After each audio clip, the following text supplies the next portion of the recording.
maalinta berrita ah qalbiga ummadda Soomaaliyeed wuxuu ku sii jeedaa magaalada Hague hoyga maxkamadda cadaaladda adduunka waa golaha maxkamadda cadaaladda adduunka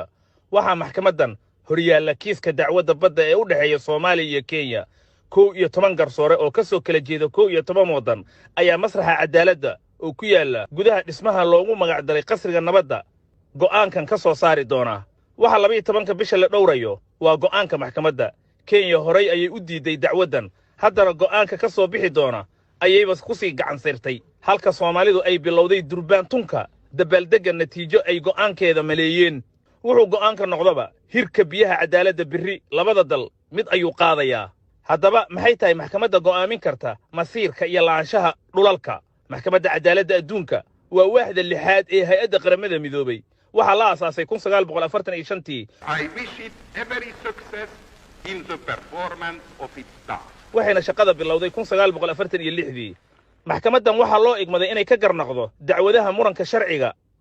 ee ay soo gudbiyaan dalalka si waafaqsan sharciyada iyo heshiisyada qaramada midoobay maxkamaddu waxay ka kooban tahay 15 garsoore kuwaas oo muddo xileedkoodu yahay 9 sano waxa doorta golaha amniga ee loo dhan yahay ee qaramada midoobay iyo golaha ammaanka go'aanada maxkamaddu waa kama dambays racfaan iyo ugu celi midna ma jirto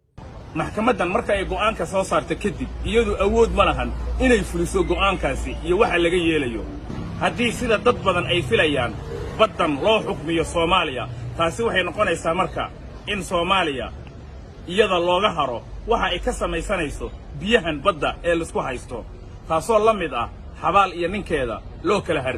ilaa 1946 waxa maxkamadda hor yimid in ka badan ilaa 180 dacwadood kiisaska Afrika ee tusaalaha u noqon kara Soomaaliya waxa ka mid ah Cameroon iyo Nigeria Ghana iyo Ivory Coast kuwaas oo wadamadii laga guuleystay ay ku gacan sayreen laakiin lahaanshaha dhulku wuxuu ku dambeeyay dalalkii loo xukmiyay maxkamadda ICJ waxaan ka filaynaa in Soomaaliya loo go'aamiyo sida sharciga adduunku yahay baashan muddo soo socotay looyara ku jiray wixii ka soo baxan oo arkayna insha Allah waxaan filaynaa in xukunka sida rasmiga ah ee u leeyahay Soomaaliya ay u qaadan doonto insha Allah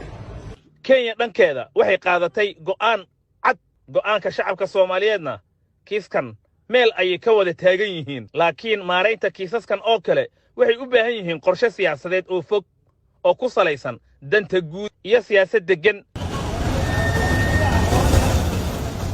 haddii loo xukmiyo badda Soomaaliya maxkamadda adduunka Soomaaliya waxaa la gudboon in isla markiiba tashato siyaasiyiinteeda iyo madaxdeeda iyo odayaasha inay isku tagaan oo baddaas go'aan laga gaaro haddii laga maarmi waayo xataa in wadamo kale heshiis lala galo si kheyraadka baddeena ku jiro aan ugu nacfino inta aanan dhiman ka hor because waxaan mar hore ahaayeen